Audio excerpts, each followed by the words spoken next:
Μπορεί να βρεις σε ένα φαγόσιμο προϊόν. Ένα, δύο το πολύ να υπάρχουν διαφορετικά. Ειδικά τώρα, ας πούμε, με την Κύπρο και την Ελλάδα, ο καθένας λέει ένα δικό του όνομα. Αλλά το παγωτό έχει, κάτσε να μετρήσω εδώ, έχει 1, 2, 3, 4, 5, 6, 7.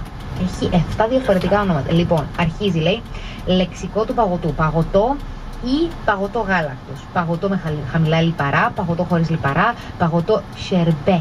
Που είναι, όχι το σορμπέ, το σορμπέ είναι άλλο, δεν το ήξερα αυτό, που είναι με φρούτα ή χυμό φρούτων. Το σορμπέ, το παγωτό γιαούρτι, το παγωτό απομίμησης. Αυτά λοιπόν είναι το λεξικό του παγωτού. Λίγο για την ιστορία εδώ, λέει, είναι καλό να γνωρίζουμε ότι το πρώτο παγωτό ήρθε στην Κύπρο το 1922 από Μικρασιάτες πρόσφυγες και ένας από τους πρώτους δασκάλους της τέχνης του παγωτού ήταν ο γνωστός Θωμάς Κεμιντζής. With an existing volcano called Askja, and it's moving towards Askja at about 4 kilometers a day. And the latest seismic signatures suggest that Askja is beginning to mobilize. There are a couple of earthquakes there this morning. It may be that the magma just freezes underground. It's about 5 kilometers down. But if it does interact with the Askja magma, and there is some there, the last time that happened in a big way, about 1875, it caused an evacuation of the whole of the northeast of Iceland. И приятным. Далее вам следует повнимательнее отнестись к мелочам. Рыбы, не нагружайте себя чужими проблемами, сегодня вам хватит и своих.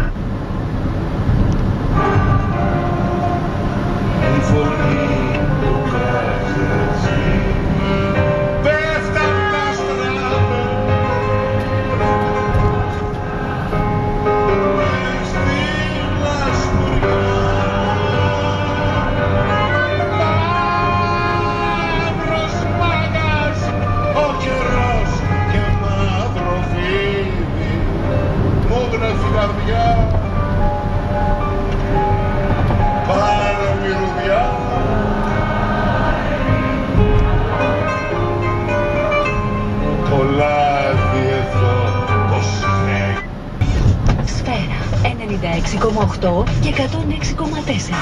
Μόνο επιτυχίες. Σφαίρα 102,2.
Και λύσεις μαγικές. Το φεύγω που έχω πει, που ίσως σαν φωνή μου δίνει αναπνοή. Ως εδώ δεν μπορώ, έχω αντέξει πολλά. Μη λυγίσεις καρδιά μου το κεφάλι ψηλά. Ως εδώ φεύγω πια, κι ας μην πάω πουθενά. Δεν θα χάσω ούτε μέρος στο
Έτσι ακριβώς ως εδώ, αυτή ήταν η Πάολα και ως εδώ εμείς φτάσαμε στο τέλος. Τώρα είναι το τέλος. Θέλεις πόλεμο, έρχεται να μας πει ο Γιώργος Τσαλίκης εδώ. Κάπως έτσι θα κλείσουμε.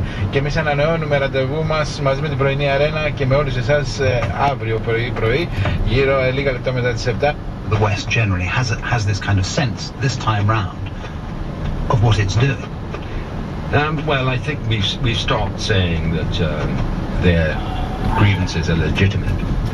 The Noam Chomsky line that we had it coming, and Clinton's bombing of a shampoo factory in Sudan is morally equivalent to the atrocities of September the 11th. I think we're beginning to see that this is altogether alien and not a legible product of our historical sins. You're visiting England, you don't live here anymore. You made a TV program about England earlier in the year, didn't you? What are your thoughts now about the place? What I feel about England, coming from America, is that it is a marvelously, depends on the